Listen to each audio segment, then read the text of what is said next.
What's up guys, it's Food and That coming at you with a brand new recipe. Today we are going to be making Japanese Katsu curry. This curry obviously originates from Japan, sort of like vegetables you would expect in a stew. So it's raining outside and I really just want some comfort foods, really hearty dish. Goes with rice. We're going to do like a pork schnitzel, I guess, to go with it. The katsu, I don't know. So yeah, let's get into the ingredients. So honestly guys, this recipe takes quite a while. There's a lot to prepare, but it's definitely worth making it. Like, the end result is really good. So first of all, we've got some pork chops or pork fillets.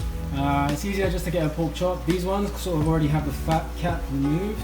You can leave it on if you want, because we're just going to smash it thin anyway, so it fries evenly in the oil. But like, to be honest, I like the fat, so it's up to you. If you want to keep the fat on, you do you. We just got some button mushrooms, but they've already been sliced. They're looking a bit old, to be honest, but you can use like shiitake mushrooms. They're really nice. Great for like making a stock. Tiny bit of chili flakes. This is optional.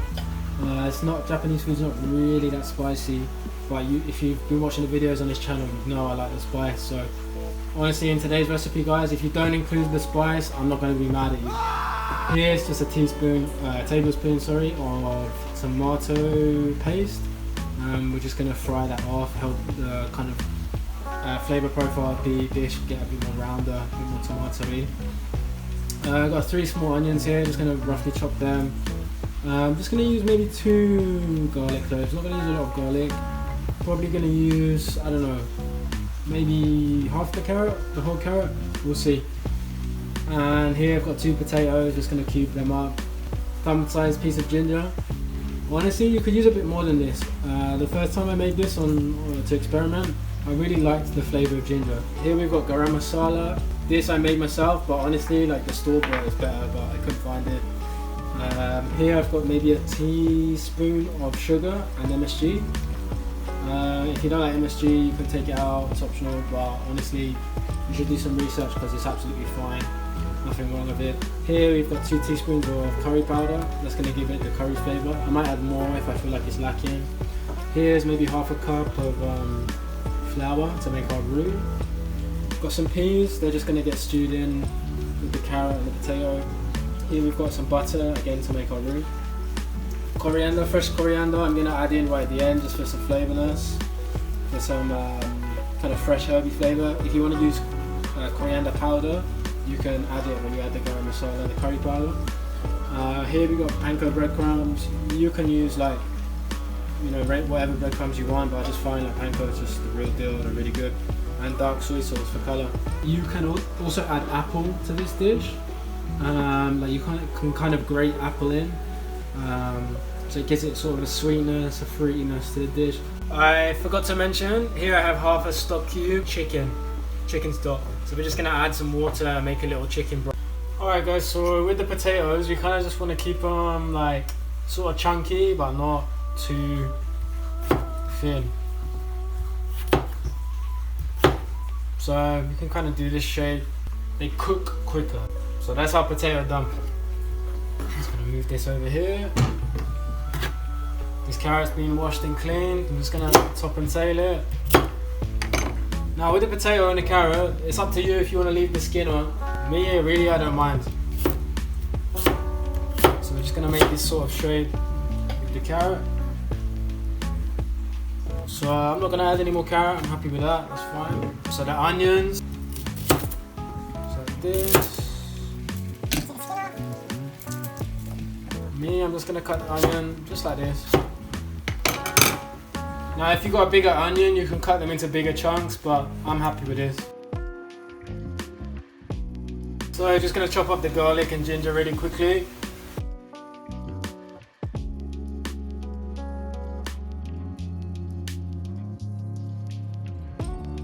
So in a hot saucepan guys, I've got some oil preheating. I'm just going to add our potatoes, our carrots, our onions and our mushrooms.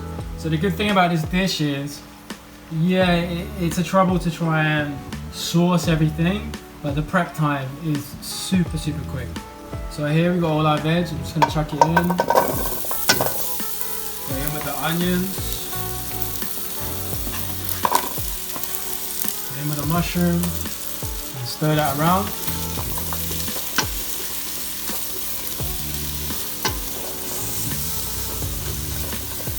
So we're just gonna let this fry off for maybe like 10 minutes. Let them soften up a little bit. We'll add the garlic, we'll add the ginger, the spices, the tomato paste, and we'll fry that off for a little bit and we'll make the roux afterwards. Alright guys, so these vegetables have been frying for like 10 minutes. So you can see some of it stuck to the bottom, but not to worry because we're gonna add liquid later to deglaze all of that. So first I'm just gonna add some oil, some vegetable oil. Gonna go in with the garlic and ginger that we chopped. Gonna go in with the tomato paste. Use your hands for that. The chili. So we're gonna do about a teaspoon of garam masala.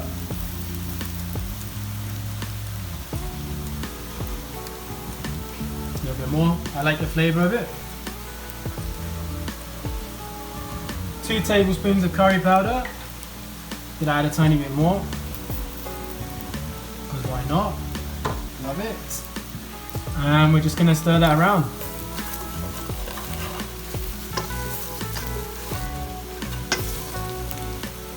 We're just gonna try and fry off the garlic, fry off the ginger, fry off some of the spices. Oh wow. Yeah, you can smell that straight away. The garam masala, really fragrant. Fry out some of the tomato paste. So just let this cook for maybe another 2-3 minutes, stirring in the meantime.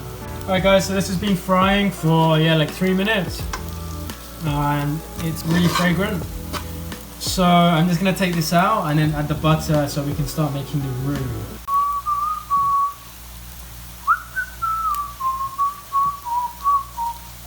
Okay guys, I'm just gonna chuck in the butter now.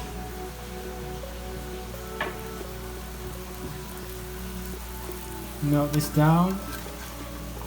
So this butter is going to add a nice, obviously buttery flavour to the dish, but a really nice visual shine to the sauce at the end, which you will be able to see for sure. If you don't want to use butter and you want to keep it sort of like, I don't know, you're doing a vegetarian version, you can always use like margarine or just regular oil, vegetable oil, it's up to you. Maybe coconut oil for a different kind of flavour profile. I'm just going to go in now with the flour, sprinkle that in. And with the roux, you've got to keep it moving. So I'm going to use a spoon for this, so pardon the loud noise.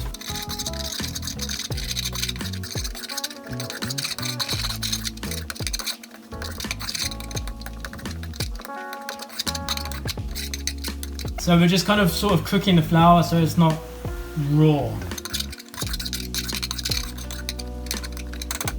Now I'm just going to chuck in some of the stock, the chicken stock.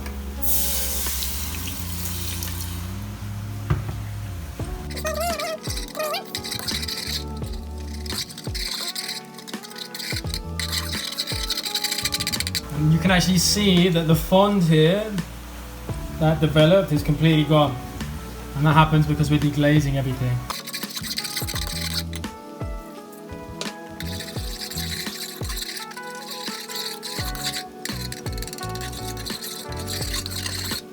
So at this point, I'm just going to add all the vegetables back in.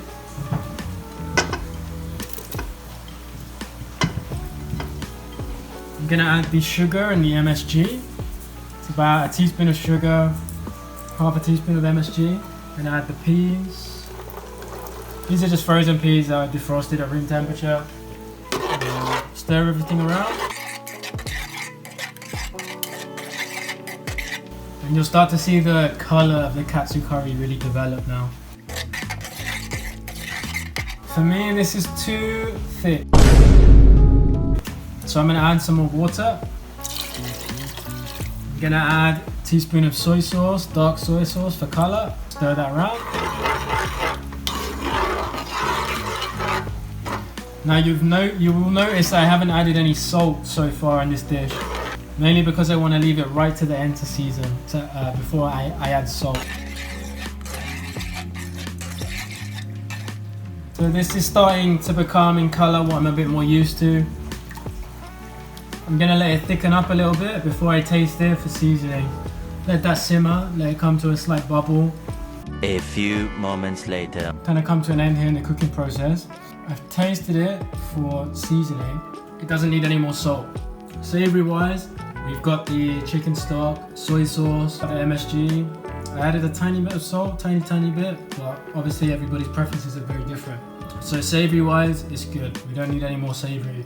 Spice wise, it's great. The flavours are all there, so we don't need to put any more spice or anything. But for me, I want to add some more sweetness. I've got some green apple here. I'm just gonna add it in. So I'm actually just gonna grate some apple in now. So I'm just gonna basically let this kind of cook out just for a tiny bit, because I don't really want to lose the sweetness and the apple flavour.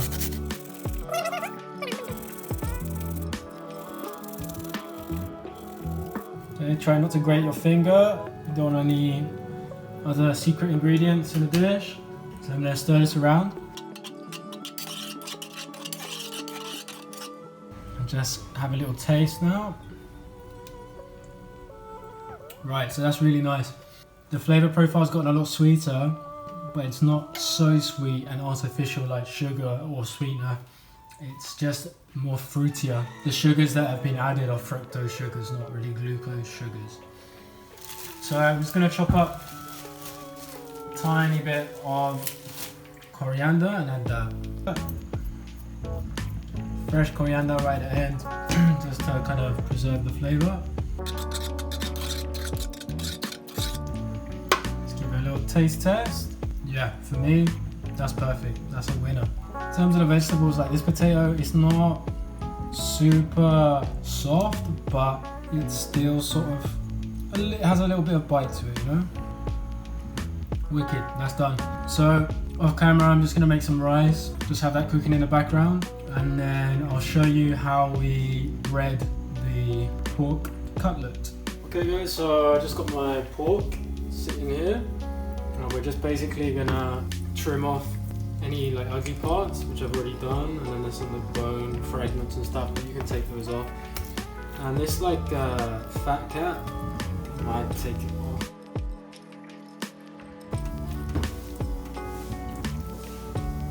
And give this to the cat maybe.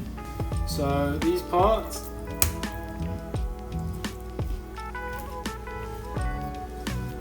just gonna cut like this, just so when we put it in the oil, it doesn't like all curl up at the same time. And I'm just basically gonna bang them flat. So apologies if the camera shakes.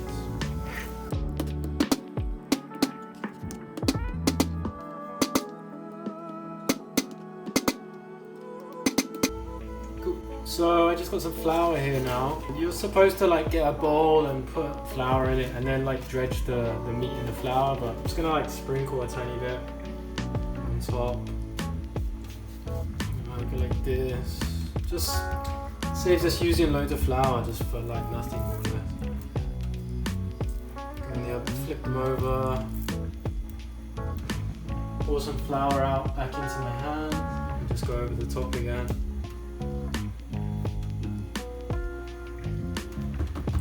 And it's just a light coating because we're going to put it in the egg afterwards.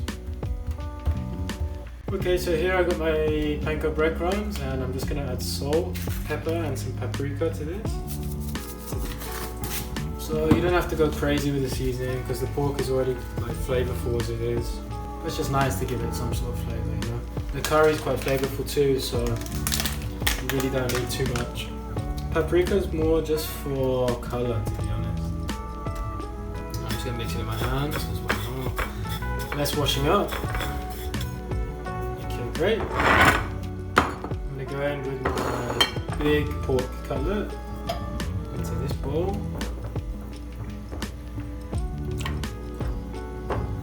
And just dredge it completely.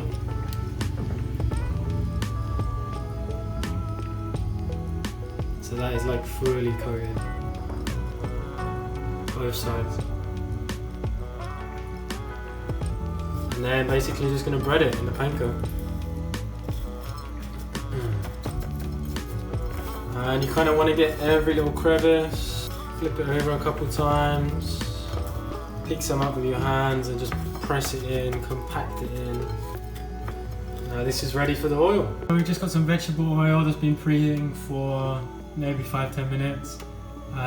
Not too hot because you don't want it to smoke. Just a shallow fry. You can deep fry it, but I'm just going to try and save a bit of oil. So what normally happens is you put the pork in and then it will like retract. But I think because we bashed it nice and thin, it shouldn't do that in this case. It should just relax. We're going to place it in away from us because we don't want any oil splashback.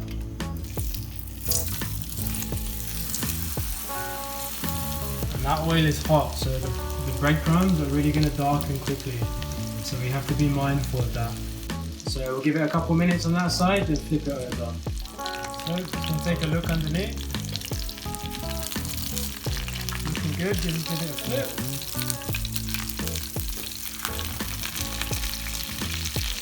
Very nice. Let that cook for another 3 minutes and then we'll take it out and dry it off on some paper towel. So I'm just going to take a look at the other side, see what it's like. Looking good to me. So because it's so thin, I think it's probably cooked already, so I'm not really going to check. It's just draining on some paper towel now. Right, so there's 3 of you today. So, hey, come. What's this? What's that? Who's having it? You taking it? Go on. Number 2. Wait. For you. How's that pork? Yes, devoured. Oh, falling out.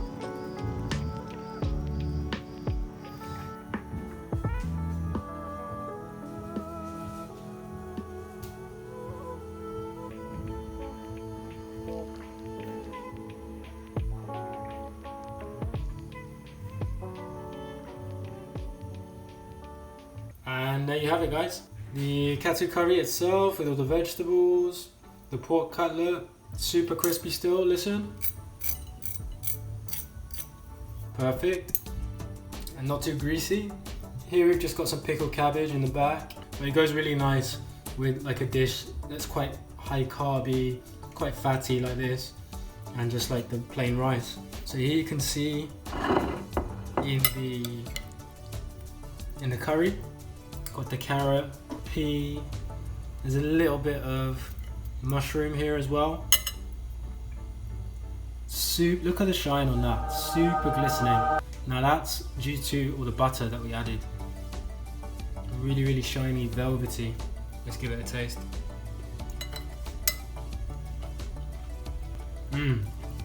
Wow, really, really smooth, really silky, really flavorful.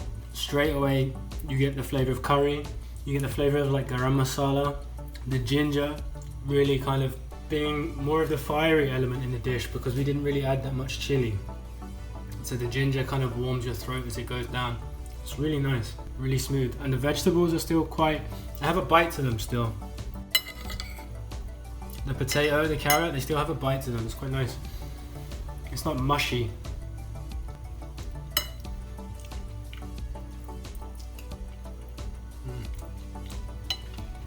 And katsu curry tends to be on the sweeter side if you compare it to like maybe an Indian curry or a Thai curry.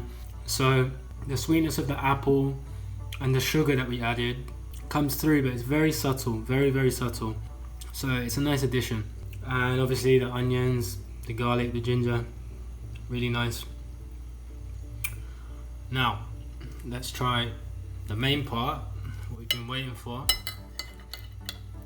Let's kind of get a little bit of everything on them. Got some pork, got some curry, got some rice.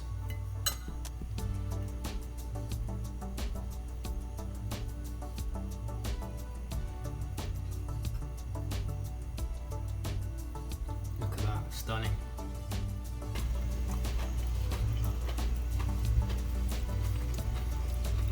Wow, super, super nice. Super crunchy from the panko breadcrumbs. But it's light, it's not too bready, not doughy.